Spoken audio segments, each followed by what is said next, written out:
Pranam Jai Jinendra.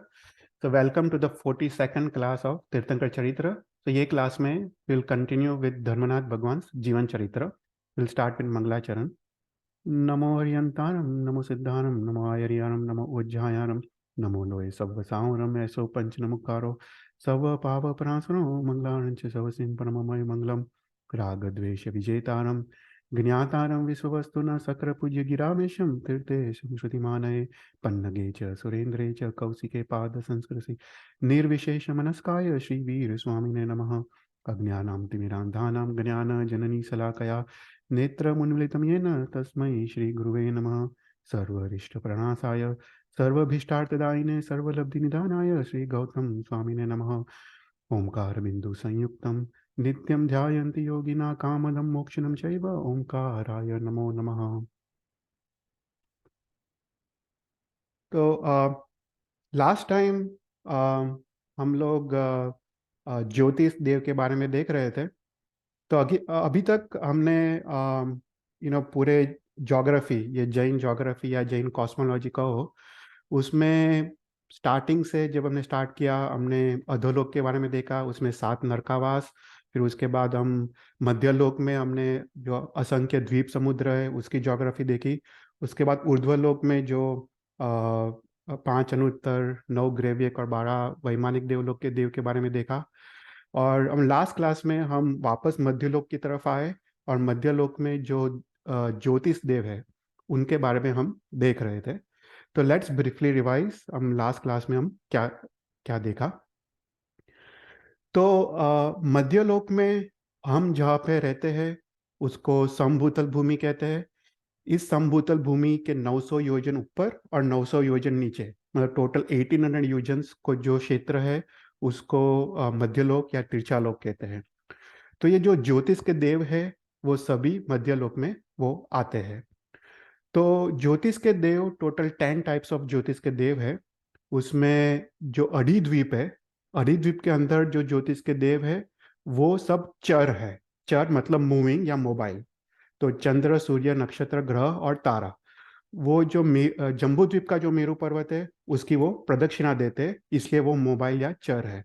पर अढ़ीद्वीप के बाहर जो पुष्कर द्वीप है उसमें जो मानुषोत्तर पर्वत है, मानुषोत्तर पर्वत के बाहर जो 5 ज्योतिष के ग्रह है, चंद्र, सूर्य, नक्षत्र, ग्रह और तारा, वो सब स्थिर है। तो उसको अचर ज्योतिष कहते हैं। तो हमने देखा कि चंद्र और जो सूर्य है उसके जो अधिपति देव है वो इंद्र है, और बाकी के जो जो देव है वो सब उनके फैमिली है। तो जो चंद्र के देव है, जो इंद्र है, वो सूर्य के देव से अधिक पुण्यशाली है, वो महार्दिक देव है। इसलिए जब शास्त्र में इस ज्योतिष देव का वर्णन आता है तब चंद्र की फैमिली, चंद्र चंद्र का कुटुंब या चंद्र से उसका उल्लेख मिलता है। तो एक चंद्र की फैमिली में क्या है, तो एक चंद्र के फैमिली में एक सूर्य है, 28 नक्षत्र है, 88 ग्रह है और 66,975 कोडा कोडी तारे। तो इतने देव एक चंद्र की फैमिली में है। फिर हमने देखा कि जो समपुतल भूमि है, समपुतल भूमि के ऊपर ये सभी ज्योतिष के देव है। तो सबसे पहले तारामंडल है, वो 790 योजन पे है। उसके बाद 800 योजन से ऊपर सूर्य है, 880 योजन पे चंद्र है, 884 योजन पे नक्षत्र है, और उसके ऊपर सभी ग्रह के विमान है। तो ये जो चंद्र, सूर्य, तारा, नक्षत्र, ग्रह, ये जम्बूद्वीप का जो मेरू पर्वत है उसकी प्रदक्षिणा देते हैं। जब ये प्रदक्षिणा देते हैं वो सेम प्लेन में रह के प्रदक्षिणा देते हैं, अर्थात वो ऊपर नीचे ऊर्ध्वलोक या अधोलोक की तरफ नहीं जाते, पर सेम प्लेन में रह के ये प्रदक्षिणा देते हैं। ये जब प्रदक्षिणा देते हैं वो अंदर बाहर अवश्य जाते, वो आज हम देखेंगे। तो ये दक्षिण या उत्तर दिशा की तरफ वो अवश्य वो ट्रैवल करते हैं, पर अधोलोक और ऊर्ध्वलोक की तरफ नहीं, मतलब वो सेम प्लेन में रह के वो मेरू पर्वत की वो प्रदक्षिणा देते हैं। फिर हमने देखा जो अढ़ीद्वीप है, अढ़ीद्वीप में जो सूर्य, चंद्र, तारा, नक्षत्र, ग्रह है वो मेरू मेरू पर्वत, जम्बूद्वीप के मेरू पर्वत की प्रदक्षिणा देते हैं। तो उसमें टोटल 132 चंद्र, 132 सूर्य है। तो जम्बूद्वीप में 2 सूर्य, 2 चंद्र, लवण समुद्र में 4, घाटकी कर्ण में 12, कलोदधी में 42, अर्ध पुष्कर द्वीप में 72। तो ऐसा करके 132 सूर्य, 132 चंद्र अपने परिवार के साथ पूरे मेरू पर्वत की प्रदक्षिणा देते हैं। तो मतलब जो चंद्र है, उसके परिवार में सूर्य है, उसके परिवार में नक्षत्र, राइट। तो एक चंद्र में 28 नक्षत्र आते हैं। तो ऐसे करके टोटल 3696 नक्षत्र, 11,616 ग्रह और 88,407 टाइम्स 16 जीरोस इतने तारे, ये सभी अड़ी में अंदर वो मेरू पर्वत की वो प्रदक्षिणा देते हैं। कोई भी क्वेश्चन हो तो पूछना, अभी तो हम थोड़ा रिवाइज कर रहे हैं। फिर जम्बू द्वीप में जो मेरू पर्वत है उसमें हमने देखा कि जो अड़ी द्वीप है उसमें 132 सूर्य, 132 चंद्र है। तो मेरू पर्वत वो सेंटर में है। तो ये मेरा पॉइंटर है, यहाँ पे मेरू पर्वत सेंटर में है। तो 66 चंद्र एक साइड है और 66 चंद्र मेरू पर्वत के दूसरे साइड। तो ऐसे करके ये सभी 132 चंद्र, 132 सूर्य वो ये मेरू पर्वत की वो प्रदक्षिणा देते हैं। फिर हमने उसके बाद लास्ट क्लास में हमने सबकी साइजेस देखी थी। अपने जो जैन जो एस्ट्रोनॉमी है उसमें जो चंद्र है वो सबसे सबसे लार्जेस्ट ग्रह है। चंद्र जो यहाँ पे जो कैलकुलेशंस दिखाया है उसमें वो लोग ने क्या किया है कि योजन है, योजन को 61 भाग में डिवाइड किया है और एक भाग योजन को उसको अंश कहते हैं। मतलब 1/61 योजन उसको अंश कहते हैं। तो चंद्र 56 यंस का है, मतलब 56/61 योजन।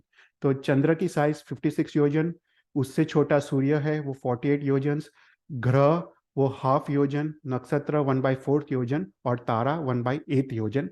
ऐसे उसकी साइजेस है।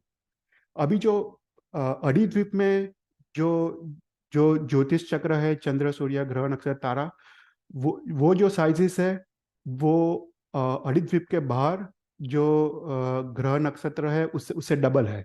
मतलब अड़ी द्वीप में जो चंद्र है वो 56/61 है।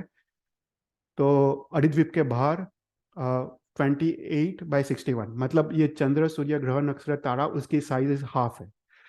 तो उसका मतलब यह है कि अड़ी द्वीप में जो भी चर ज्योतिष चक्र है वो सभी डबल है इन टर्म्स ऑफ साइजेस। तो उसका अर्थ कि चंद्र और सूर्य है उसकी जो शीतलता या उष्णता है, गर्मी या ठंडी, वो भी ज्यादा है। ओके, अचर ज्योतिष चक्र से। फिर हमने देखा कि सेंटर में मेरू पर्वत है। मेरू पर्वत के 1121 योजन से ये ज्योतिष चक्र स्टार्ट होता है और वो मानसोत्तर पर्वत तक जो भी ज्योतिष के देव है वो मेरू पर्वत की प्रदक्षिणा देते हैं, उसको चर ज्योतिष चक्र बोलते हैं। और मानसोत्तर पर्वत के बाहर असंख्य चंद्र ग्रह नक्षत्र तारा है। वो क्योंकि असंख्य द्वीप समुद्र है, वो पूरे आलोक आकाश तक वो रहे हुए हैं। तो ये सब जो अचर ज्योतिष चक्र है वो एक ही लाइन में रहे हुए हैं। लास्ट टाइम हमने देखा था कि मानसोत्तर पर्वत के बाहर सबसे पहले चंद्र आता है, चंद्र के 50,000 योजन के बाद सूर्य आता है, उसके बाद उसके 50,000 योजन के बाद दूसरा चंद्र आता है।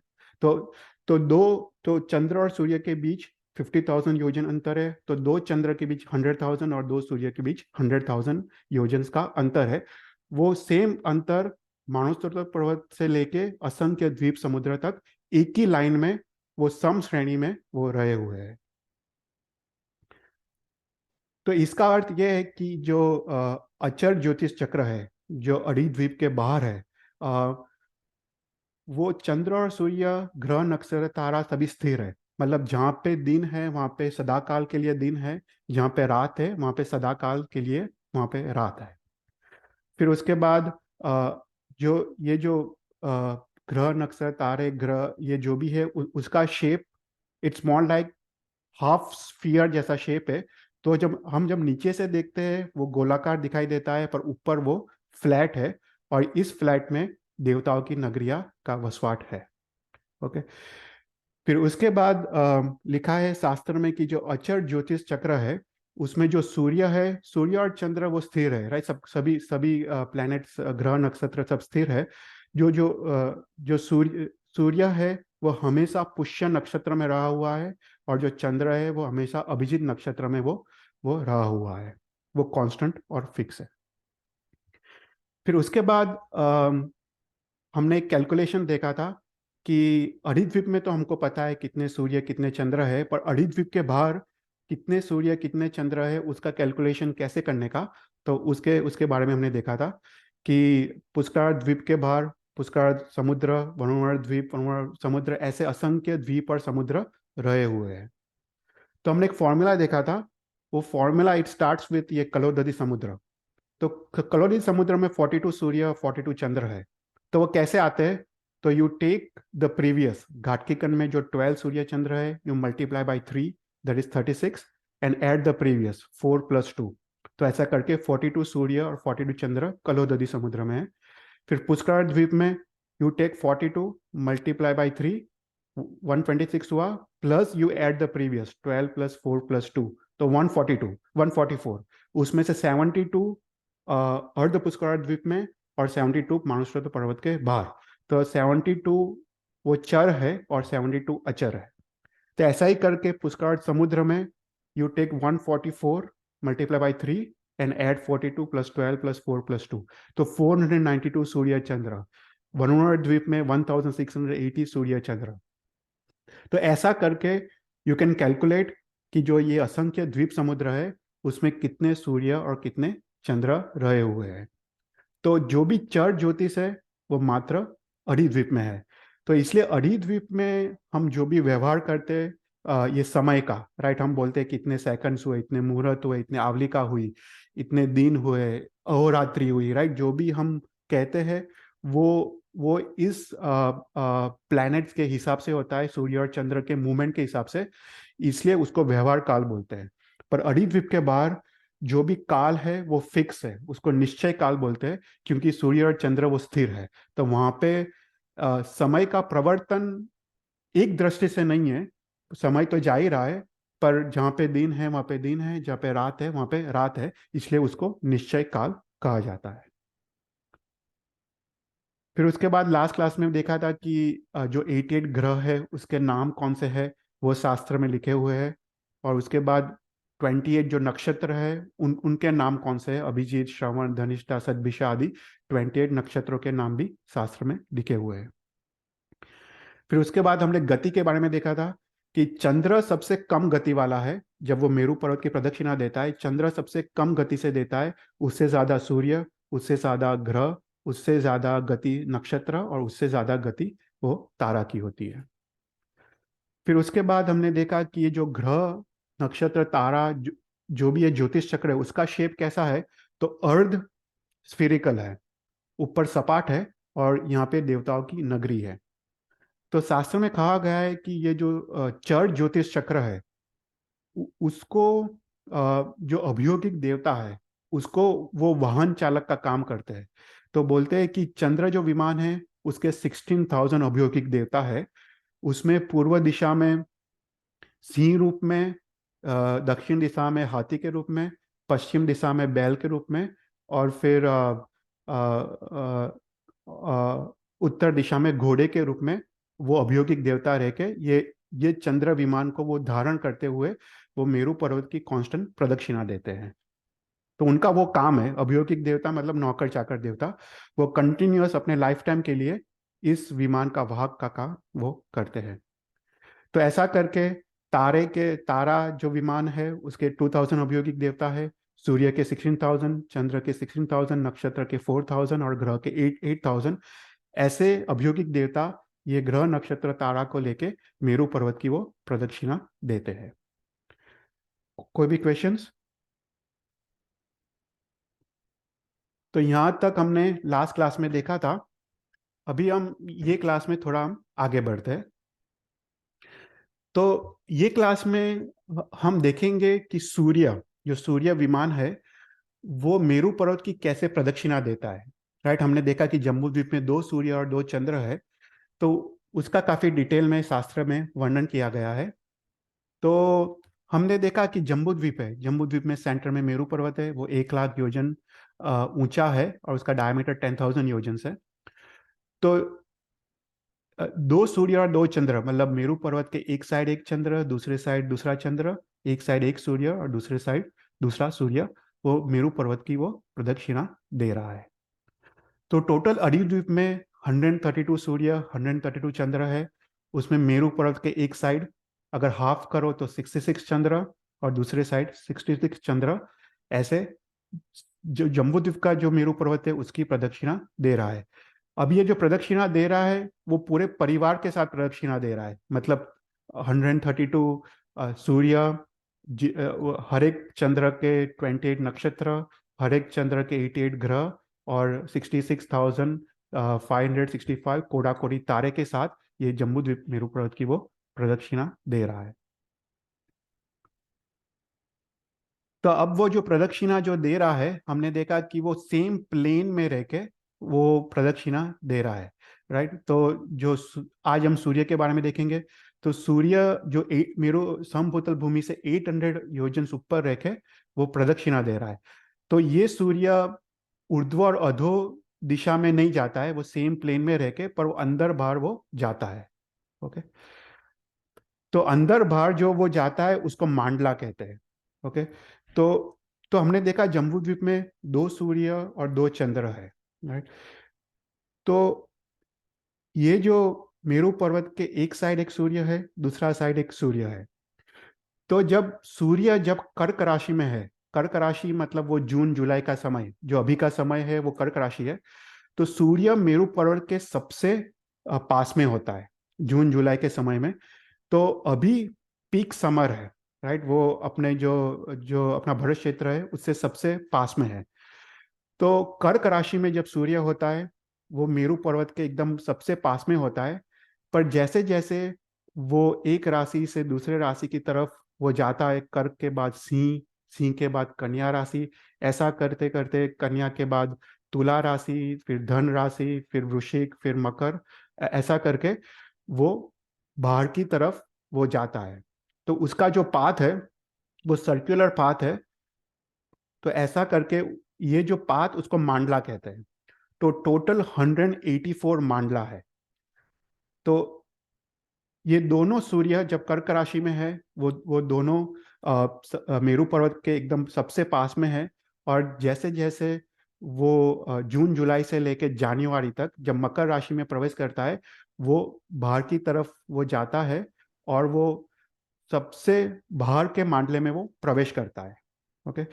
तो वो टोटल 184 मांडला को क्रॉस करके, 6 महीने में, तो जून जुलाई में वो कर्क राशि में होता है, और ऐसा करके वो धीरे धीरे धीरे धीरे बाहर जाके वो जनवरी में वो 184 सर्कल्स मतलब 184 मांडला को क्रॉस करके मकर राशि में वो सबसे बाहर के मांडले में होता है। ओके। तो ये जो सबसे अंदर का जो मांडला है उसको सर्व अभ्यंतर मांडला कहते हैं, और जो सबसे बाहर का मांडला है उसको उसको सर्व बाह्य मांडला कहते हैं। ओके। कोई भी क्वेश्चंस? तो बेसिकली सूर्य को 6 महीने लगते हैं, क्योंकि सर्व अभ्यंतर मांडला से ट्रैवल करते हुए सर्व बाह्य मांडला मतलब 184 मांडला को क्रॉस करते हुए उसको 6 महीने लगते हैं।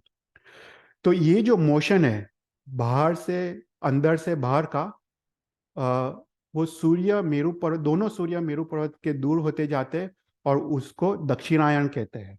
ओके। वो बाहर की तरफ जाता है दक्षिण दिशा की तरफ, उसको दक्षिणायन कहते हैं। और मकर राशि में वो सबसे दूर होता है 184th मांडले में। और मकर राशि मतलब जनवरी। तो जनवरी से हम पता है उत्तरायण सेलिब्रेट करते हैं, उत्तरायण या फिर मकर संक्रांति कहते हैं। मकर संक्रांति मतलब वो सूर्य मकर राशि में है। तो वहां से उत्तरायण मतलब वो सूर्य वो वापस अंदर, उसका उसका जो पाथ है वो वापस अंदर आने लगता है। तो जब सूर्य जून जुलाई से लेके जनवरी तक जो बाहर की तरफ जाता है उसको दक्षिणायन कहते हैं। और जनवरी से लेके वापस जून जुलाई तक जो अंदर आता है उसको उत्तरायण कहते हैं। ओके।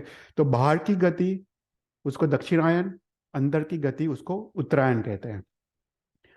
तो दोनों सूर्य एक ही साथ जब वो कर्क राशि में होते हैं जून जुलाई में, तो मेरू पर्वत के सबसे पास में होते हैं।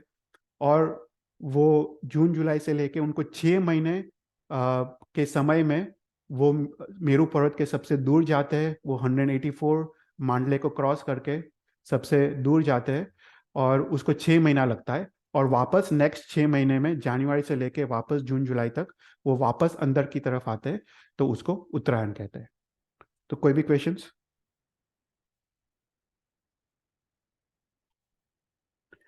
तो यहाँ पे सूर्य जब वो मेरू पर्वत की प्रदक्षिणा देता है, तब वो जब वो बाहर की तरफ जाता है, उसको दक्षिण दिशा की तरफ जाते हैं, उसको दक्षिणायन कहते हैं। और जब पूरे 184 मांडले को क्रॉस करके जब वो अंदर की तरफ आता है जनवरी से लेके, तो उसको उत्तरायण कहते हैं। ओके। तो यहाँ पे वापस समझाया है कि दोनों सूर्य, जम्बूद्वीप में दो सूर्य है, तो दोनों सूर्य जब कर्क राशि में होते हैं, वो मेरू पर्वत के सबसे पास में होते हैं। और जैसे जैसे वो हर एक राशि में उसको 30 डेज, बेसिकली 30.5 डेज लगते हैं हर एक राशि में। तो वो सूर्य सूर्य मंथ है, बेसिकली एक सूर्य मंथ इज 30 डेज, 30.5 डेज। तो ये सूर्य एक एक महीने में वो बाहर की तरफ जाता है। तो वो जून जुलाई से लेके वो जनवरी तक जो बाहर की तरफ जाता है उसको दक्षिणायन कहते हैं। और दोनों सूर्य एक साथ बाहर की तरफ जाते हैं, और जब वो अंदर की तरफ आते हैं तो उसको उत्तरायण कहते हैं। ओके। तो कोई भी क्वेश्चंस हो तो पूछना। तो ये जो चार्ट है वो कंबाइंड चार्ट है। तो यहाँ पे दो सूर्य जो उसका पाथ है वो बताया गया है। तो 184 मांडला को क्रॉस करके वो बाहर की तरफ जाते हैं, और वापस वो जब जनवरी से लेके वापस अंदर की तरफ आते हैं। तो उसका पाथ जब बाहर जाता है वो एक पाथ है, अंदर जाता है तो वो स्लाइटली डिफरेंट पाथ है। पर जो पाथ है उसको मांडला कहते हैं बेसिकली। सो टोटल 184 मांडला है। ओके। तो 184 सर्कल्स। तो ये सर्कल्स कैसे रहे हुए हैं वो यहाँ पे उसकी बात की गई है। तो कहते हैं कि सेंटर में मेरू पर्वत है। तो मेरू पर्वत से 44,820 योजन्स से मांडल की शुरुआत होती है। ये दोनों सूर्य और चंद्र के लिए दोनों दोनों एक ही चीज है। तो मेरू पर्वत से 44,820 योजन से सर्व अभ्यंतर मांडला है सूर्य का। और वहां से मांडले की शुरुआत होती है। और और वो जो जम्बू द्वीप की जो जगती है उसके 330 योजन तक वो सर्वबाह्य मांडला है। मतलब टोटल अगर जगती से देखें, जो जगती से 180 योजन अंदर सर्व अभ्यंतर मांडला है, और जगती से 330 योजन लवण समुद्र में वो सर्वबाह्य मांडला है। तो टोटल डिस्टेंस है 510 योजन्स। ओके। सो ये 510 योजन्स में देर आर 184 मांडला सूर्य के। तो चंद्र के कितने मांडले हैं? तो चंद्र के 15 मांडले हैं। ओके। सूर्य के 184 मांडले हैं, मतलब वो 184 सर्कल्स करता है और बाहर की तरफ जाता है। पर चंद्र के 15 मांडले हैं। पर ये 510 योजन्स वो चंद्र के लिए भी है। तो 510 योजन्स में सूर्य के 184 मांडले हैं, और यही 510 योजन्स में चंद्र के 15 मांडले हैं। तो तो ये जो मांडले है, तो सबसे पहले चंद्र के मांडले। तो चंद्र के 15 मांडले हैं। तो ये 15 मांडले जम्बू द्वीप में, वो उस 15 मांडले में से जम्बू द्वीप में चंद्र के 5 मांडला है। और जम्बू द्वीप के जत्ती से बाहर लवण समुद्र में उसके 10 मांडले हैं। ऐसा करके उसके टोटल 15 मांडले हैं। और सूर्य के 184 मांडले हैं, उसमें जम्बू द्वीप में 65 मांडले हैं, और लवण समुद्र में 119 मांडले हैं। ओके। तो ऐसा करके उसकी ज्योग्राफी दी गई है। तो यहाँ पे थोड़ा और डिटेल में है कि सेंटर में मेरू पर्वत है। तो सूर्य मेरू पर्वत की प्रदक्षिणा दे रहा है। तो मेरू पर्वत से 44,820 योजन्स के बाद सूर्य का प्रथम मांडला है। मतलब this is the shortest distance of Surya to Meru Parvat. तो यहाँ से सूर्य शुरू होता है, और जैसे जैसे वो गोल घूमता है, तो हर एक मांडले के बीच डिस्टेंस इज 2 योजन्स। ओके। तो हर एक सर्कल जब वो सूर्य कंप्लीट करता है वो 2 योजन्स बाहर की तरफ जाता है। ओके। तो हर एक मांडले के बीच डिस्टेंस इज 2 योजन्स। ऐसे टोटल 184 सर्कल्स करता है 6 महीने में। और तो ये 184 वो सर्व बाह्य मांडला है। तो ये मांडला की थिकनेस क्या है? तो मांडला की thickness is basically the thickness of the planet. जो सूर्य है, सूर्य की थिकनेस क्या है? तो 48/61 योजन। तो मांडला इज बेसिकली इनविजिबल है, पर उसकी थिकनेस कितनी है? तो बोलते हैं कि 48/61 योजन जो सूर्य की थिकनेस है।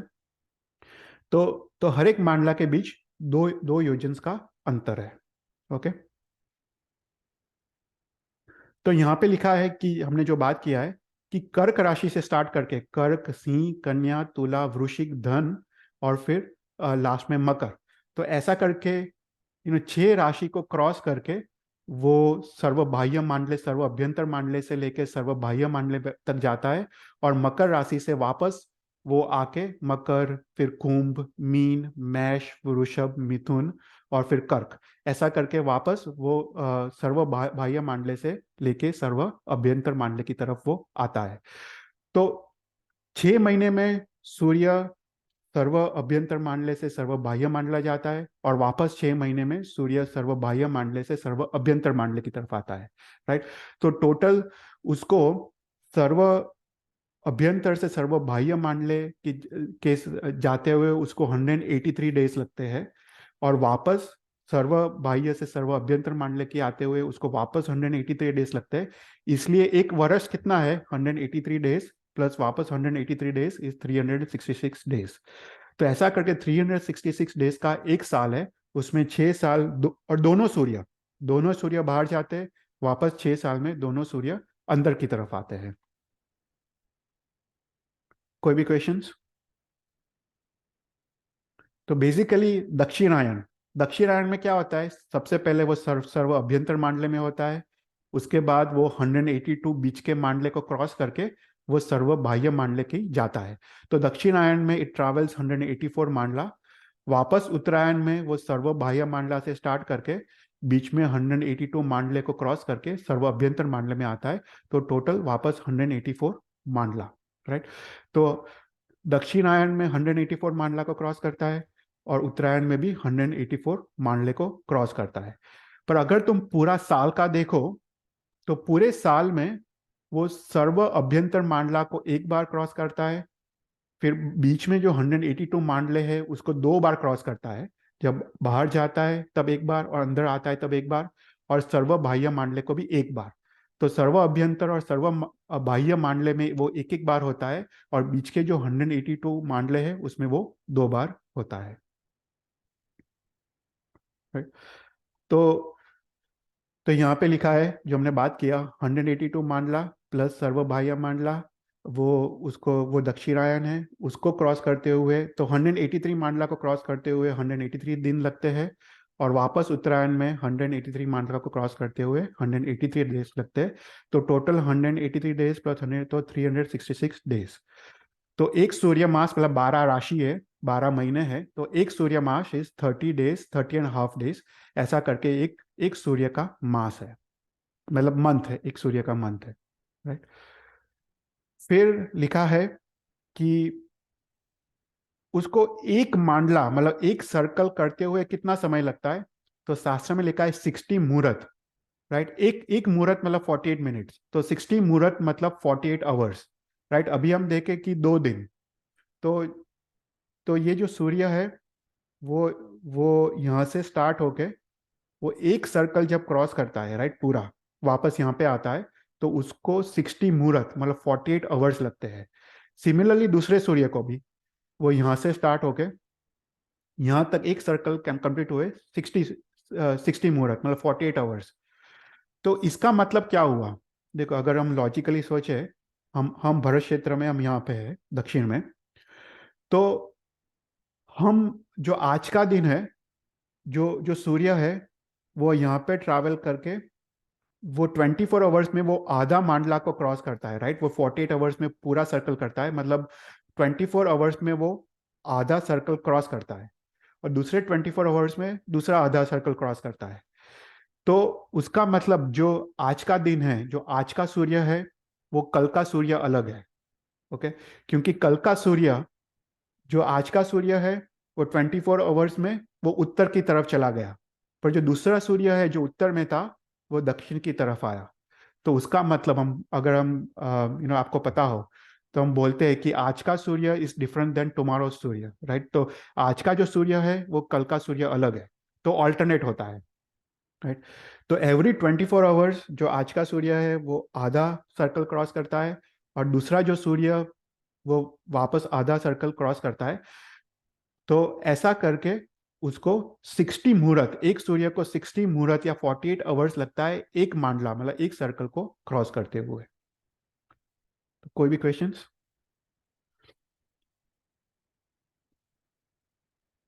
तो बेसिकली हमने देखा टोटल कितने मांडले, 184 मांडले, मतलब 184 सर्कल्स। तो उसमें 184 सर्कल्स में टोटल गैप इज 183, राइट। दो मांडले के बीच टोटल जो गैप्स है वो 183 है। तो 100, और हर एक मांडला हर एक सर्कल जब क्रॉस करता है वो 2 योजन्स डिस्टेंस क्रॉस करता है, मतलब 2 योजन्स वो बाहर की तरफ जाता है या 2 योजन्स अंदर की तरफ आता है। तो टोटल 183 गैप्स, 183 मांडला मल्टीप्लाई बाय 2, तो 366 योजन्स वो उसका डिस्टेंस है, right? तो अगर मेरू पर्वत से देखे तो मेरू पर्वत से सर्व अभ्यंतर मांडला जो सबसे इनर मांडला है, जो सूर्य जो मिनिमम डिस्टेंस है मेरू पर्वत से वो 44,820 योजन है, राइट। और अगर जगती से देखे तो मेरू पर्वत की तरफ वो 180 योजन है। और सर्व बाह्य मांडला वो हमने देखा कि टोटल 510 योजन्स वो क्रॉस करता है। तो सर्व बाह्य मांडला मेरू पर्वत से इसको 510 ऐड करने का, 44,820 प्लस 510, तो 45,330 योजन्स। तो इतना वो अब मेरू पर्वत से वो सर्वबाह्य मांडला की तरफ है, राइट। तो कोई भी क्वेश्चंस? तो यहाँ पे यही जो डायग्राम थोड़ा डिटेल में बताया है, तो यहाँ पे सेंटर में मेरू पर्वत है। मेरू पर्वत से 44,820 योजन से एक सूर्य है, 44,820 योजन यहाँ पे दूसरा सूर्य है। तो ये सूर्य यहाँ से लेके 44 आवर्स में यहाँ तक पहुँचता है, राइट। और वो 2 योजन डिस्टेंस ट्रैवल करता है। और दूसरा सूर्य यहाँ से लेके 24 आवर्स में यहाँ पे पहुँचता है, और यहाँ पे भी वो 2 योजन डिस्टेंस वो ट्रैवल करता है, राइट। तो एक चीज यहाँ पे समझने की है कि जब सूर्य सबसे अंदर के मांडले में होता है तब वो 24 आवर्स में वो हाफ सर्कल क्रॉस करता है, राइट। और 48 आवर्स में वो पूरा सर्कल क्रॉस करता है। अ, पर जैसे जैसे वो बाहर जाता है उसका टाइम तो सेम ही रहता है। मतलब अगर तुम मैं पीछे के उसमें जाता हूँ तो I think not this one, या तो जब सूर्य जब अंदर होता है उसको 24 आवर्स लगते हैं उसको ये छोटा सर्कल क्रॉस करते हुए। पर जैसे जैसे सूर्य बाहर जाता है उसको वापस सेम 24 आवर्स ही लगते हैं। तो उसका मतलब ये हुआ कि जैसे जैसे सूर्य बाहर की तरफ जाता है उसकी गति, उसकी स्पीड इंक्रीज होती है। Okay, Surya becomes faster and faster as it travels बाहर की तरफ दक्षिणायन के वक्त। तो सूर्य फ्रॉम जून जुलाई से लेके, जून जुलाई में सबसे स्लोएस्ट स्पीड में सूर्य होता है। पर जैसे जैसे अगस्त, सितंबर, अक्टूबर, नवंबर, दिसंबर और जनवरी, जनवरी में जब मकर संक्रांति आती है, उत्तरायण, तब वो सूर्य सबसे बाह्य मांडले में होता है और सबसे मैक्सिमम स्पीड में होता है। मतलब सूर्य इज ट्रैवलिंग बिकॉज उसको सेम डिस्टेंस कवर करने में अभी उसको सेम टाइम में वो भी ज्यादा डिस्टेंस कवर कर रहा है, क्योंकि circumference is much more, right. जो बाह्य, जो अंदर जब सूर्य है उसका सरकमफरेंस इज मच स्मॉलर, और जो बाहर जब सूर्य है now it's travelling much larger distance. तो सूर्य की गति जैसे जैसे वो दक्षिणायन के वक्त वो इंक्रीज होते जाती है, और वापस उत्तरायण के वक्त सूर्य की गति धीरे धीरे धीरे धीरे जैसे मेरू पर्वत की तरफ आता है वो कम होते जाती है। ओके, तो कोई भी क्वेश्चंस? है ना, थोड़ा कॉम्प्लिकेटेड है पर अगर कुछ समझ नहीं आए तो पूछना। ओके, तो ये हमने देखा था, या तो यहाँ पे हमने देखा था। तो बेसिकली एवरी हाफ सर्कल जब वो सूर्य ट्रैवल करता है, एवरी मांडला, तो 2 योजन अंतर वो ट्रैवल करता है। और मांडला की जो साइज है वो बेसिकली सूर्य की साइज है, वो 48/61 योजन, राइट। तो तो अगर हम इसका कैलकुलेशन देखें, राइट, तो यहाँ पे इसका कैलकुलेशन है। तो बेसिकली बोलते हैं कि आधा अर्ध मंडल मतलब हाफ सर्कल पूरा करने में उसको 30 मुहूर्त मतलब 24 घंटे लगते हैं, और संपूर्ण मंडल को पूरा करते हुए मतलब फुल सर्कल को कंप्लीट करते हुए एक सूर्य को 48 आवर्स उसको लगते हैं, राइट। तो यही हमने इसका बात किया था। तो 183 डेज मतलब 6 मंथ्स में वो सूर्य सर्व अभ्यंतर से सर्व बाह्य मंडल की तरफ जाता है दक्षिणायन में, और उत्तरायण में वापस वो 183 डेज में वो सर्व बाह्य मंडल से सर्व अभ्यंतर मंडल की तरफ वो आता है। तो यहाँ पे हमने देखा कि मेरू पर्वत से 44,820 योजन्स में सबसे अंदर वाला मांडला है, और उसके बाद एवरी मांडले के बीच 2 योजन्स का डिस्टेंस है। तो ऐसे करके टोटल 184th मांडला है। तो यहाँ पे अगर हमने देखे कि 510 योजन्स कैसे आता है, तो 184 मांडला multiply by the thickness of planet जो सूर्य है, तो सूर्य 48 अंश का है, प्लस हर एक मांडला में वो 2 योजन ट्रैवल करता है। तो ऐसा करके उसको ऐड करते हैं तो 510 योजन्स आता है। तो जम्बू द्वीप में 180 योजन्स वो ट्रैवल करता है, और लवण समुद्र में वो 330 योजन्स वो ट्रैवल करता है। ओके। फिर उसके बाद थोड़े और कैलकुलेशंस दिखाए हैं। दिस इज बेसिकली ये दिखाता है कि सूर्य की गति कितनी है। टू टू फाइंड हमने देखा कि जैसे दक्षिणायन की तरफ जाता है सूर्य का स्पीड इंक्रीज होते जाता है, और उत्तरायण में सूर्य का स्पीड डिक्रीज होते जाता है। तो उसका कैलकुलेशन दिखाया है। तो बेसिकली कहते हैं कि दो दो सूर्य के बीच कितना अंतर है, राइट। जो जब दोनों सूर्य जून जुलाई में कर्क राशि में सबसे मेरू पर्वत के सबसे पास में है, तब दोनों के बीच जो डिस्टेंस है वो 99,640 योजन है, राइट। क्योंकि एक सूर्य 44,820 योजन से मेरू पर्वत के उत्तर की तरफ, और दूसरा सूर्य 44,820 योजन से मेरू पर्वत के दक्षिण की तरफ, प्लस मेरू पर्वत का डायमीटर। तो टोटल 99,640 योजन्स is the shortest distance between two सूर्यस। ओके।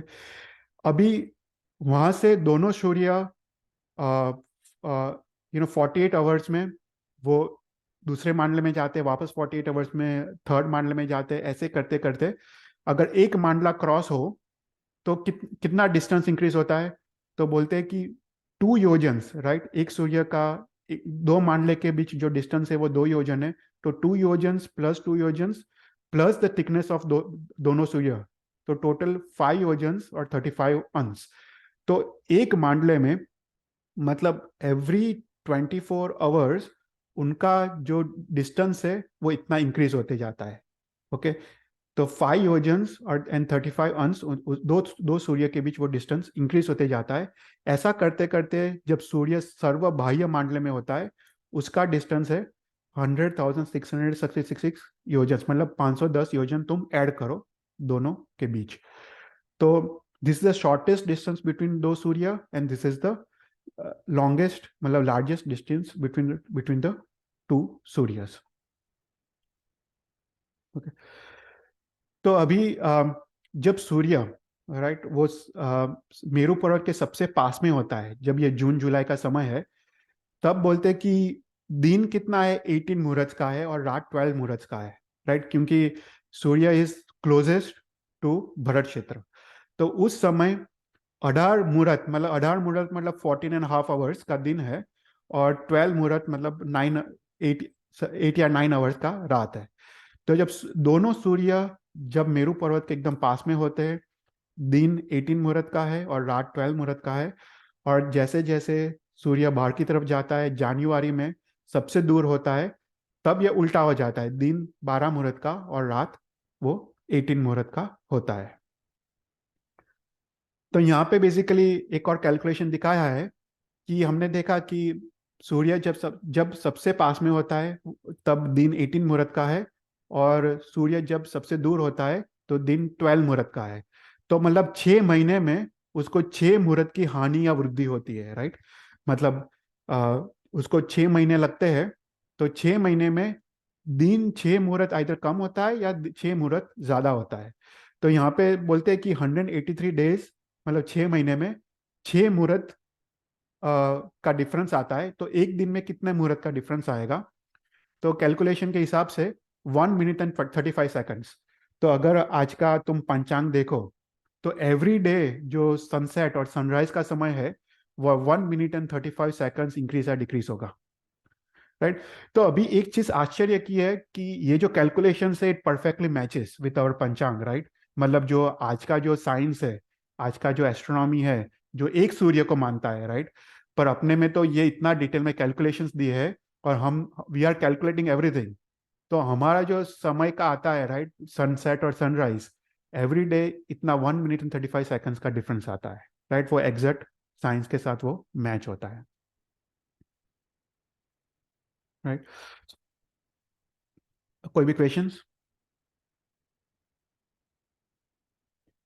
तो हमने देखा कि जब वो सूर्य, दोनों सूर्य अंदर होते हैं, वो जो सरकमफरेंस है, राइट, वो सबसे शॉर्टेस्ट है जो डिस्टेंस ट्रैवल करता है। और जब जैसे जैसे सूर्य वो बाहर जाता है, वो सेम, वो सर्कल वो इंक्रीज होते जाता है, पर उसको सेम समय में 60 मुहूर्त में ही वो सर्कल को क्रॉस करता है। मतलब सूर्य का स्पीड वो इंक्रीज होते जाता है। तो यहाँ पे शास्त्र में लिखा है कि हाउ टू कैलकुलेट, राइट, सूर्य का स्पीड कितना इंक्रीज होता है। तो इट्स वेरी सिंपल कैलकुलेशन। तो बोलते कि सबसे पहले सर्कमफ्रेंस क्रॉस करो। सर्कमफ्रेंस कैसे करते हैं? 2 पाई आर, राइट। हमने मैथ्स में पढ़ा है कि 2 टाइम्स पाई टाइम्स रेडियस। तो हमको पता है रेडियस कितना है, राइट। जब सूर्य सबसे पास में होता है, तब रेडियस, मतलब ये 2 टाइम्स रेडियस वो इतना है, मल्टीप्लाई बाय पाई। तो सर्कमफ्रेंस 303,15,089 योजन का सर्कमफ्रेंस है, सर्व अभ्यंतर मंडला मंडला का। मतलब सूर्य जब सबसे पास में है तब इतना उसका सरकमफरेंस है। अगर सेकंड मांडला ले ले, तब सेकंड मांडले में कितना ऐड करने का, तो हमने देखा है कि 5 योजन एंड 35 अंश ऐड करने का, राइट। क्योंकि दोनों सूर्य 2-2 योजन बाहर की तरफ जाते हैं प्लस द साइज ऑफ सूर्य। तो सेकंड मांडले में इतना ऐड करते, तो उसका अगर सर्कमफ्रेंस क्रॉस कैलकुलेट करे, तो एवरी मांडला में 18 योजन, अप्रोक्सीमेटली 18 योजन का सर्कमफ्रेंस इंक्रीज होता है। ओके। तो प्रथम मांडले में इतना सर्कमफ्रेंस है, सेकंड मांडले में +18 योजन, थर्ड मांडले में +18 योजन, ऐसा करके जो लास्ट मांडला है उसमें 3,18,373 योजन का उसका सर्कमफ्रेंस है। मतलब सर्कमफ्रेंस मतलब the distance the Surya travels, right. अभी हमको पता है कि सूर्य 60 मुहूर्त में पूरा सर्कल कंप्लीट करता है। तो इसका मतलब जो सर्कमफ्रेंस है वो 60 मुहूर्त में कंप्लीट करता है। तो सर्कमफ्रेंस डिवाइड बाय 60 मुहूर्त, तो सूर्य की स्पीड आती है। तो सर्व अभ्यंतर मांडले में सूर्य की स्पीड इज 5,251 योजन, ओके, एंड 29 अंश। सेकंड मांडले में वापस वही circumference is increase, right, by 18 yojan, plus time तो सेम ही रखता है 60 मुहूर्त। तो यहाँ पे वापस यू डिवाइड बाय 60 मुहूर्त। तो यहाँ पे कहते हैं कि एवरी मांडले में 16/60, मतलब 16 अंश की सूर्य की स्पीड इंक्रीज होती है। ओके। तो एवरी मांडले में सूर्य increase, the speed increases by 18 अंश। ओके। तो ऐसा करते करते जो सर्वबाह्य मांडला है, अंतिम मांडला है, उसमें जो सूर्य की स्पीड है वो 5,305 एंड 15 अंश करके उसकी स्पीड है। तो बेसिकली कहते हैं कि जब सूर्य सबसे अंदर के मांडल में होता है, वो उसकी जो जो मुहूर्त गति, मतलब वो मुहूर्त गति मतलब स्पीड कहते हैं, वो शास्त्र में उसको मुहूर्त गति कहते हैं, उसकी स्पीड सबसे कम है। और दक्षिणायन में जैसे जैसे वो बाहर के मांडले में जाता है उसकी स्पीड मुहूर्त गति इंक्रीज होते जाती है, और उत्तरायण के वक्त उसकी मुहूर्त गति उसकी डिक्रीज होते जाती है, राइट। तो ऐसा करके हमने सूर्य के बारे में देखा। नेक्स्ट क्लास में हम चंद्र के बारे में देखेंगे। पर सूर्य के बारे में कोई भी क्वेश्चंस? Any any questions? काफी सारा डिटेल्स है, काफी कैलकुलेशंस है, हमने तो थोड़ा ही लिया है जस्ट ऊपर से। पर शास्त्र में तो काफी डिटेल्स में इसका वर्णन है। पर कोई भी क्वेश्चंस हो तो यू कैन आस्क।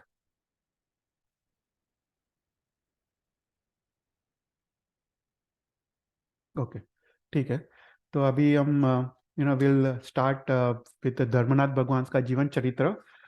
तो लास्ट क्लास में, राइट, धर्मनाथ भगवान के जीवन चरित्र में हमने देखा था कि धर्मनाथ भगवान उन्होंने दीक्षा ग्रहण की है और अभी वो साधु भगवान की तरह वो अभी विचर रहे हैं।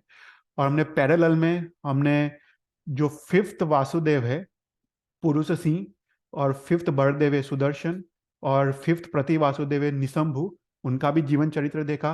और हमने देखा कि वासुदेव पुरुष सिंह ने निशंभु को हरा के वो अभी वो 3 खंड के अधिपति बने हुए हैं। तो यहाँ तक हमने देखा। अब ये क्लास में हम धर्मनाथ भगवान के जीवन चरित्र में हम थोड़ा आगे आगे देखते हैं। Now Dharmanath Swami came to the garden Vaprakanaka, where he had taken Diksha after he had wandered for 2 years as an ordinary sadhu. As he was engaged in Sukla Dhyan under Dadhi Parna Vruksh, his Keval Gnan arose from a 2-day fast in Pushpa Nakshatra. एक ही minute में पानी P लेता हूँ।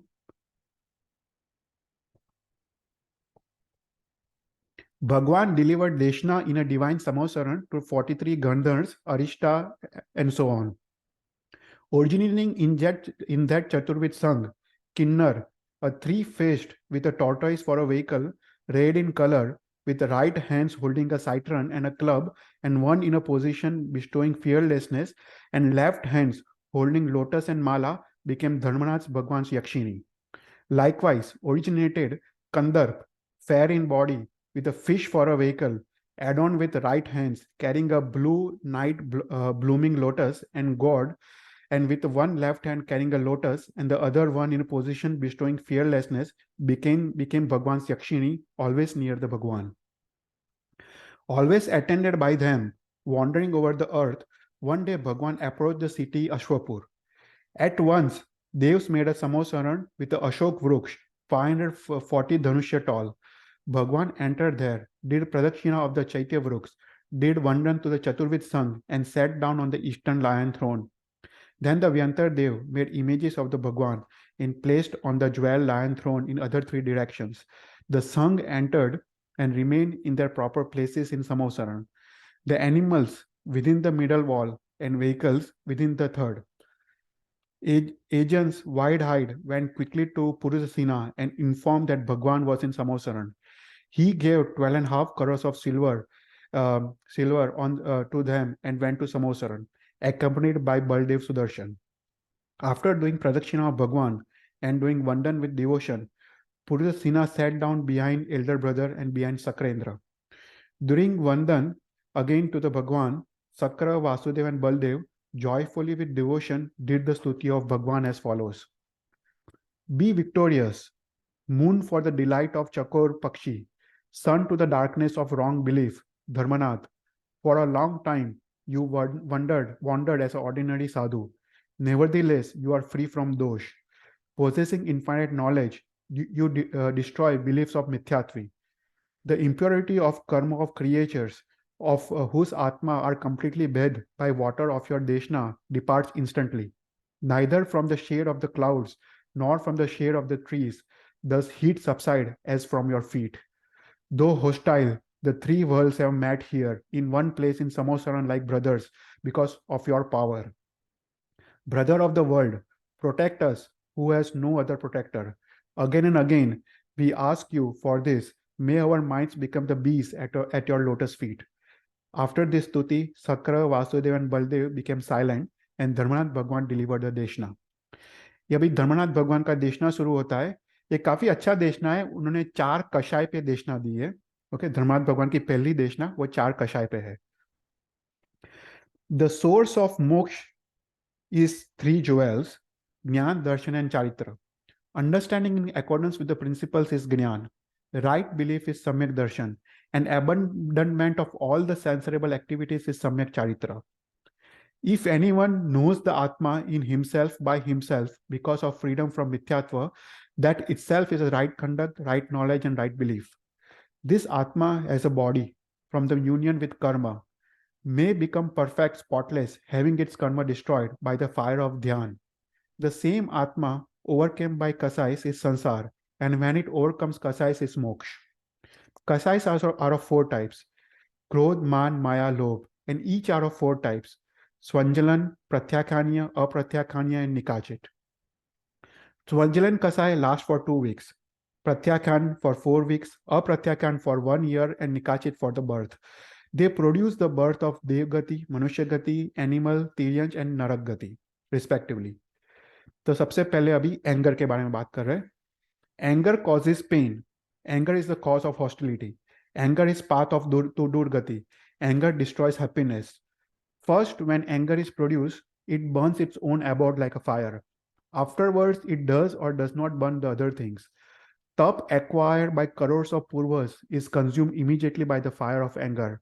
Water collected from virtues, dharma aradhana, becomes unfit for use from contact with poison of anger. The smoke of anger blackens thread of virtues. When anger increases, what does it not do that should not be done? People blind with anger, pitiless, they strike down father, mother, teacher, friend, brother, wives, and even themselves. Therefore, self-control, restraint must be restored to by the pure soul for a quick extinction of the fire of anger. How can anger against people doing evil be prevented? It can be prevented by great nobility. A dog bites stone, disregarding the thrower of the stone, while lion, disregarding the arrow, attacks the thrower of the arrow. Instead of getting angry at evildoers, one should get angry at the cruel deeds itself, by which enemy is impelled to get angry. There is no difference between a sadhu blind with anger and a cruel layman. If another person approaches you for the purpose of injury, one should think the other person is just the nimit, for injury happens because of my own karma. You should be angry at the anger itself instead of getting angry at another guilty of a little crime. Wise man should overcome serpent of anger, which fatigues all the senses with the charm of self-control and restraint. फिर अभी मान कषाय. Man Kashai is basically conceit. Man Kashai is destructive of three things: respect, learning, and good conduct. Man Kashai makes man blind. Feeling pride in caste, wealth, family, power, strength, beauty, tap, and learning, a person gets Nich Gotra in the next birth. What wise man feels proud in Kul after seeing numerous divisions of caste like low, medium, and high? One obtains Uch Kul due to karma and Nich Kul due to karma. Who can be proud because he has obtained Uch Kul that is transitory due to karma? Wealth comes only from destruction of Antray karma, not otherwise. Knowing the truth about wealth, one should not show pride in it. Noble people do not fall into pride in wealth, even in the case of great wealth arising from great power. Pride in family must not be felt even by those born in the high family, when they observe that low-born persons also possess knowledge, wealth, and good conduct. What has family to do with bad conduct or good conduct? Knowing this, a person should not feel pride in the family. After hearing of Indra's wealth of power over the three worlds, what kind of pride is there in the power over cities, villages, and money? Even a very strong person is made weak in a moment by disease. Pride in strength, which is transient, is not suitable for man. If the strong are weak in old age, in death, in result of karma, then indeed pride in strength is useless. Who will show pride in beauty, which increases and decreases in the body, consisting of 7 elements: blood, mal, mutra, etc. The body has a nature of old age and disease. Who with this will be proud of beauty even in the sleep? After hearing of perfection of tap of future Tirthankar Mahavir Bhagwan, who will resort to the pride in his own tap? The karma grows by the very same tap which is done with pride, by which karma will break immediately if the tap is done without pride. After learning shastras made by others, who will be proud of one's knowledge when he has heard of boundless memory of Gandhar Bhagwans? The tree of conceit, which makes branches of dosh grow, bending down the roots of virtues, must be uprooted by the floods of river of humility called Madhav. Saralta, wards of arrogance, that is form of conceit. When arrogance touches heart, one should resort to humility as antidote to it. Everywhere one should show humility, especially to honored persons. Bahubali, bonded by creepers of conceit, freed at once by humility, attend Keval Gnan immediately. Chakravarti, who has abandoned world and has taken Diksha, goes to houses of even enemies for Gochari. Indeed, humility destroys Man Kashai. So realizing the whole sphere of conceit is path, the sensible man should resort to humility for its destruction. फिर उसके बाद माया कषाय के बारे में बोल रहे हैं.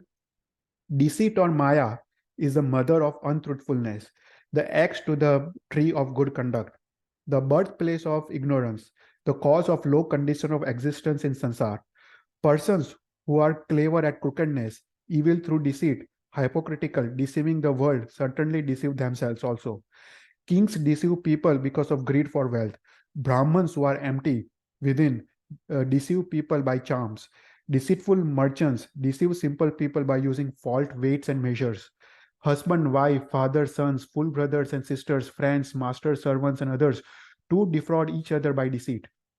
Greedy for money, robbers and thieves trick the careless ones. The artisans and the low caste, hiring as a result of their own work, defraud the good man by false oaths through deceit. Vyantardevs, etc., injured wretched men by numerous tricks. The sea animals, fish, devour their own offsprings through trickery, then in turn are injured by fishermen holding nets deceitfully. Creatures on land, foolish, are bound and destroyed by various devices by hunters full of deceit. Birds of many kinds are injured by deceit by cruel persons eager for a little food. So in the whole world, persons devoted to deceiving others deceive themselves and destroy their own dharma. Deceit produces Tiryansh Gati and destroy path to moksha. Future Tirthankar Mallinath will be born as a woman because she practiced very slight deceit in the former birth. One should subdue deceit, which causes injury to people, by the powerful herb of sincerity. Sincerity is celebrated as a straight road to the city of moksha. Sincere people are delight to the world. People are afraid of crookedness like a snake. Those who are honest in thoughts and deeds can only achieve genuine happiness of moksha. How can there be happiness even in dreams to those whose minds are injured by the dart of crookedness, their atma deceitful, engaged in injuring others? The sincerity of children, even though ignorant, is a source of delight. The Gandhar Bhagwans, the best in knowledge, listen to Aryan Bhagwan like a pupil because they are sincere. By straightforward alochna, one can throw away all the bad karmas. By crooked alochna, bad karma increases, even though it is very small. There is no possibility of moksha of persons entirely crooked in man, vachan, and kaya. But there is moksha of person who is straight. The wise man, recognizing that the crookedness of the crooked has severe bad karma, should result in sincerity alone with a desire for moksha. अभी fourth कषाय, लोभ कषाय की बात कर रहे हैं. Greed or lobe is the king of all faults, a raksas for devouring virtues. A man without money wants 100. A one with 100 wants 1,000. A master of 1,000 wants a lakh. A possessor of lakh wants a crore. A owner of crore wants to be a king. A king wants to be a Chakravarti. Chakravarti wants to be a Dev, and Dev wants to be a Indra. Even when the rank of Indra is achieved, desire is not satisfied. As Mithyatva is worst of all the karmas, tuberculosis is worst of all the disease, greed is worst of all the kashais. Greed has X chakri, ek chhatri samarajya over the earth. Trees cover up resources that has been received by their roots. Even Beindriya, Tendriya, Chaulindriya, because of the greed for money, stand guard over the deposits of the previous birth. Serpents and lizards cling to the places of deposits. From greed, Bhut, Vyantar, etc., stand guard over their own or others' money. Even devs, infatuated by gold, ornaments, gardens, ponds, get bhav of Ekindriya because of greed. Even sadhus, being conquered, Krodh, Man, and Maya, fall because of greed. Brothers fight each other for money like dogs from desire for food. From greed, villagers, ministers, and kings become enemies of each other, their friendship destroyed by question of boundaries of villages, and so on. Greedy people are like actors. They portray laughter, grief, enmity, joy through obviously not present in themselves. It is possible to fill the ocean with water, but impossible for the greed to be satisfied, even though sovereignty of three worlds has been attained. Endless heaps of money, food, clothes, sense objects have been enjoyed, but not unsh of greed has been satisfied. If greed has been abandoned by contentment, santosh, tap is unnecessary. If greed has not been abandoned, even all kinds of taps becomes useless. A wise man should strive to preeminently eliminate the greed. A wise man should restrain the ocean of greed, overflowing, exceeding boundaries with contentment. Just as Chakravarti is first of man, Indra is first of devs, contentment is the base of virtues. The degree of pleasure in contented sadhu and degree of pain in discontented chakri are same. After renouncing their kingdoms, Chakravarti instantly attained freedom from desire. When desire for money is checked, the wealth becomes unimportant. Those who are satisfied in accomplishment of contentment are disgusted with counterparts. Just from contentment, once is Lakshmi of moksha. People have the happiness of being free from the greed, are like being in moksha, even though they are in sansar. Whatever severe tap they call destructive of karma, they know all that is fruitless if devoid of contentment. The happiness arising from the fortune of chakri, sakra, etc. is only with the effort and it is transitory. That happiness originating in contentment is without effort and permanent. So a wise man should result in contentment, the abode of peerless happiness to destroy greed, the abode of all falls.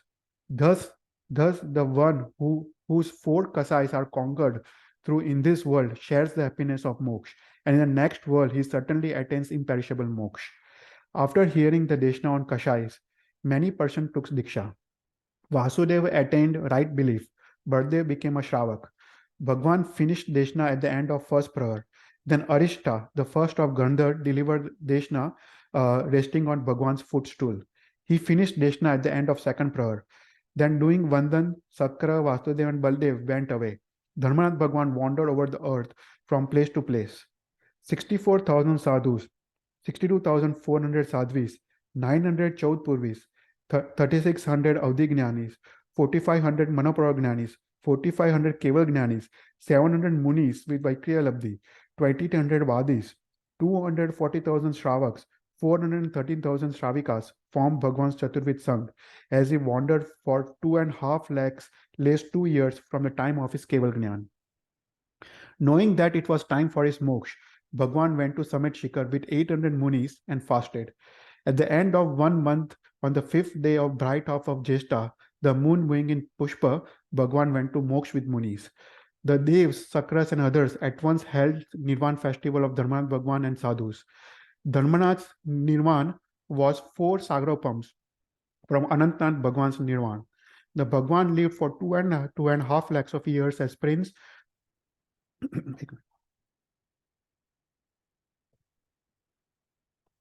The Bhagwan lived 2.5 lakhs of years as prince, 5 lakhs of years as kings, 2.5 lakhs as sadhu. Hence, the age was 10 lakhs of years. Vasudeva Purushina, when his life was completed, in course of time, went to 6th Narak. Because of various bloody deeds like a lion, his age was 10 lakhs of years. 300 years as prince, 1,250 years as governor, 70 years in expedition and conquest, and 9,98,380 years as king. Then Sudarshan, Baldev, who lived 70 lakhs of years, endured life with difficulty without his younger brother, overcame by affection for his brother. Sudarshan, powerless from fresh grief as sight of Purusina's death, quickly took Diksha in the presence of Sadhu Kirti when his life was completed and attained moksha. Okay, तो यहाँ पे धर्मनाथ भगवान का जीवन चरित्र finish होता है. Basically Vasudev पुरुषसिना ही वेंस टू वो 6th नरक में गया और सुदर्शन बलदेव वो मोक्ष में गया. तो यहाँ पे धर्मनाथ भगवान का जीवन चरित्र पूर्ण करते हैं. अभी धर्मनाथ भगवान के जीवन चरित्र के बाद और शांतिनाथ भगवान के जीवन चरित्र के पहले 2 चक्रवर्तियों का जन्म होता है, एक माधवा चक्रवर्ती और दूसरा सनत कुमार चक्रवर्ती. तो हम नेक्स्ट क्लास में हम ये दोनों चक्रवर्ती का जीवन चरित्र लेंगे, फिर उसके बाद हम शांतिनाथ भगवान का जीवन चरित्र से शुरू करेंगे. तो माधवा वो 3rd चक्रवर्ती होगा और सनत कुमार वो 4th चक्रवर्ती. तो नेक्स्ट क्लास में विल टेक द ये चक्रवर्तियों का जीवन चरित्र और उसके बाद हम 16 तीर्थंकर शांतिनाथ भगवान का हम जीवन चरित्र देखेंगे. ओके, तो कोई भी क्वेश्चंस? એટલે માધવા ચક્રવર્તી પણ એ તીર્થંકર કે ભગવાન નથી ને? ના ના, માધવા ચક્રવર્તી અને સનતકુમાર ચક્રવર્તી એ બંને ચક્રવર્તી છે.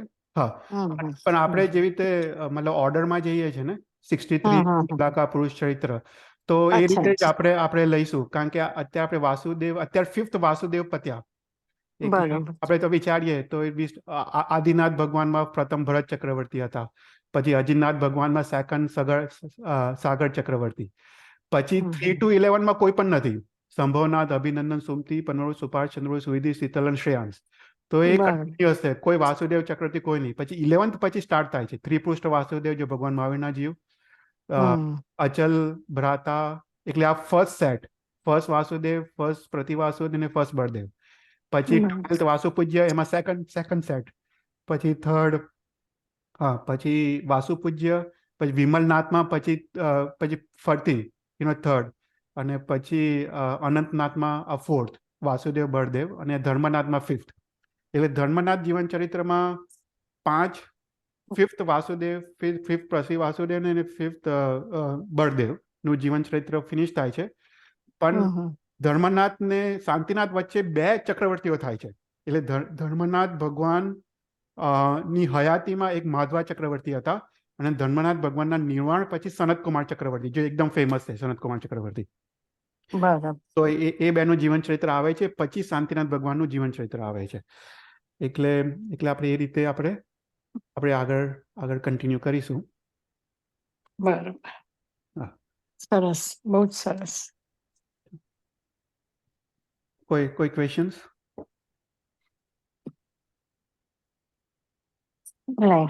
હા, ઓકે, સારું. તો આપણે એક નોકાર ગણ લઈએ. નમો અરિયંતાનમ, નમો સિદ્ધાનમ, નમો આયર્યાનમ, નમો વજ્જાયનમ, નમો લેસો વસાવનમ, એસો પંચ નમકારો, સ્વ પાપરાશનો, જ્ઞાનચ સવસિમ, પ્રમય મંગલમ. જીન આજ્ઞા વિરુદ્ધ બોલાયો તો મિચ્છામિદુક્કડમ. Thank you. મિચ્છામિદુક્કડમ. થેન્ક યુ ચૈતલભાઈ, ખૂબ ખૂબ અનુમોદના. Thank you Chaitalbhai. Thank you. Thank you.